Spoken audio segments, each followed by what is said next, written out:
schools are open pretty much for the first time this week, pretty much for the first time autumn term. Let's talk to one of our favourite head teachers at Sacred Heart School in London, Serge Cefai. Serge, very good morning to you. Morning, mate. Morning. Good to see all the kids getting on the bus this morning. You know, I was expecting it all to happen on Monday, but it seems to be today. That certainly around where I live, they're all ready and eager and getting back to school because it's where they should be. Some of them won't be going back to school, unfortunately, because the schools might not be in good enough condition. What do you make of this whole concrete shambles? I mean, what's your view of it? I try and watch you when I can, and I wish I had a fiver for every time you've mentioned the word unbelievable. You know, incompetence is the term on every level, and I think this whole political class, whatever party you want to talk about, they don't know how to get things done, and a complete failure for our youth. You know, it's one thing for us adults to complain and worry, but I think everyone's underestimating the impact we're having on kids and the way we're bringing them up. It's a disgrace. Yeah. It really is, because we're also hearing today that Chris Whitty's telling people that they should send their kids to school. Some people finding that a bit ironic given what happened in the past, but basically saying if kids are anxious, send them to school because keeping them at home will actually make it worse. I think he's right about that. And it's 100%, 100% right. And you used the word ironic. Wouldn't we follow the science and close all our schools for pretty much 2 years? Yeah. When most sensible people were thinking, these kids are better off there. Yeah. They're safe, you know. And I remember all the shenanigans, buying roadwork barriers, the bubbles, all the nonsense, fighting the unions to try and keep my school open and get as many kids in as possible because everybody knew that was the best place for them. Yeah. Now, I can think he was bullied by the politicians in order to sit next to them and back them up by closing the schools because he never came out and said this sort of stuff during the COVID stuff. He really didn't. You know, he kept quiet. But if he's finally turned around, maybe he needs to apologise for misleading everybody by making sure schools were shut and the unions using the scientific element to keep them shut far longer than they needed to be. But send kids to school every single day. And quite frankly, I can't tell you how many times I've had this conversation with parents who, let's say it, have frankly lost control, don't know how to be parents really. They're not ones in charge.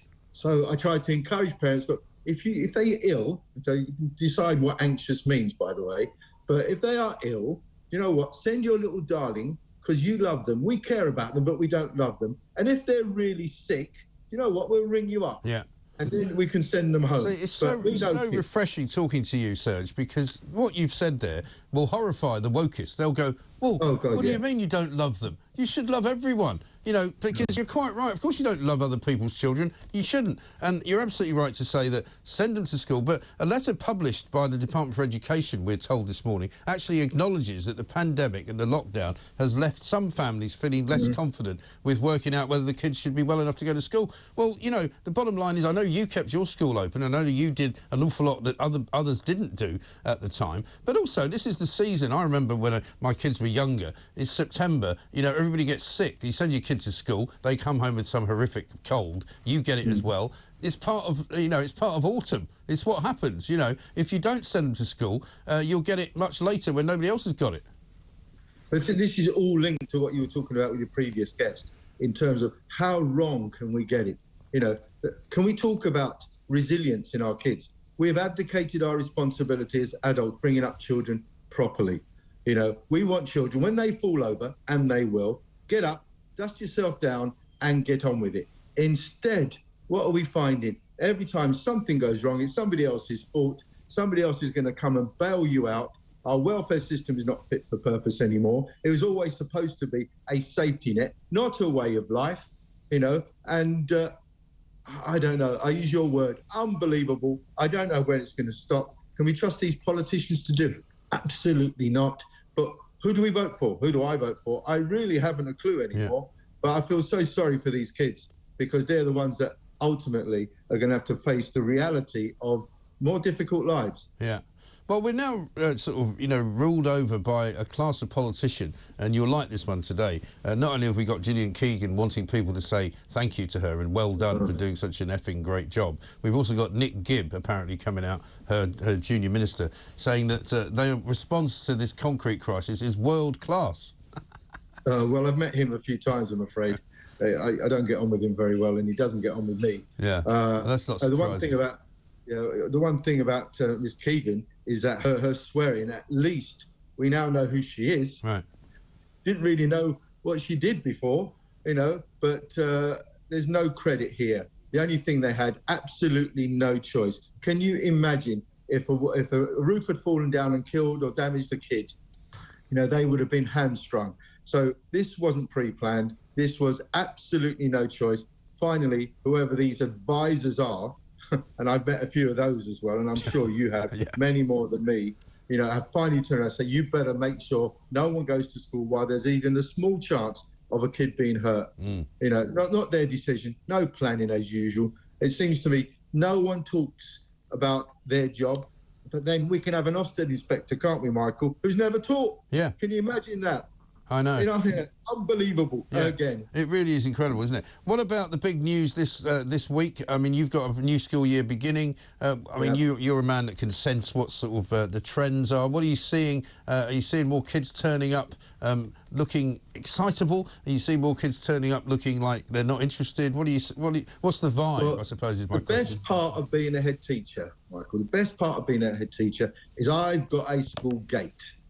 Therefore, once the kids come through it, I can control quite a lot of what goes on. Right. And I have to say, both my schools, the kids are back. They want to be back. They come to a good school where they feel safe, they're learning, they're moving forward. The parents are by and large on side. Things aren't as bad as everybody wants to make out. And we've just got to try and make sure that we're a little bit, I don't know, what's the word? A little bit happier about life. Well, I say that a lot, actually. I know that misery all the time. No, I know that people will say, "Oh, you're always moaning," but actually, I talk about optimism a lot, and there's a lot to look forward to. There's always a lot to look forward to, and it's particularly with kids. Kids should be having fun in school as well as learning. I enjoyed going to school. Not every single second of it. It wasn't a walk in the park. Sometimes it wasn't very good and not very nice. But by and large, kids need to be with each other. They need to be in an atmosphere where they're looked after, as you say, and where they're encouraged to think. Right?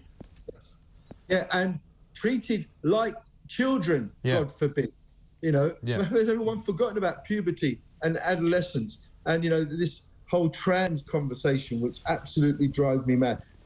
I was brought up, I told countless teachers, if you know more about a child than a parent knows, there's something wrong. Yeah. Make sure you inform the parents about anything you're worried about their kids. And I've also told them, keep your private life exactly that, private. Don't bring your private life into school. Make sure you're very careful online and everything else. And this flies against what we seem to be trying to teach kids about what they should be worried about. Has everyone forgotten what kids are like? They're going to jump on any bandwagon that suits them, especially if it means them doing less work, and it's fundamentally wrong. It's dangerous, but I hope that sometimes things are going to change. Maybe this Chris Whitty finally turning around and saying, get your kids into school, regardless of what you think might be going on. Just wait till you get a little bit of evidence before you put in, my child is anxious. And again, I repeat, I don't know what that means. They want to miss maths, anxious about maths because they don't like it. They won't go to school, but they'll be fine by 11 o'clock and then they'll run around the garden. We've all been there. You've got kids yourself, Mike. So unbelievable. Yeah. I don't know when it's going to stop, but the sooner the better we get back to some sense of normality. People will look at me, and most probably you, as an old dinosaur. We're not with the times. Well, I can tell you, they're doing untold damage to our young. Yeah. I mean, you should be the Secretary of State for Education, Serge. That's what I think. Anyway, but listen, have a great day. Have a great week, and we'll talk to you again soon, I'm sure. Serge Cefai, head teacher at the Sacred Heart School in London. Brilliant head teacher.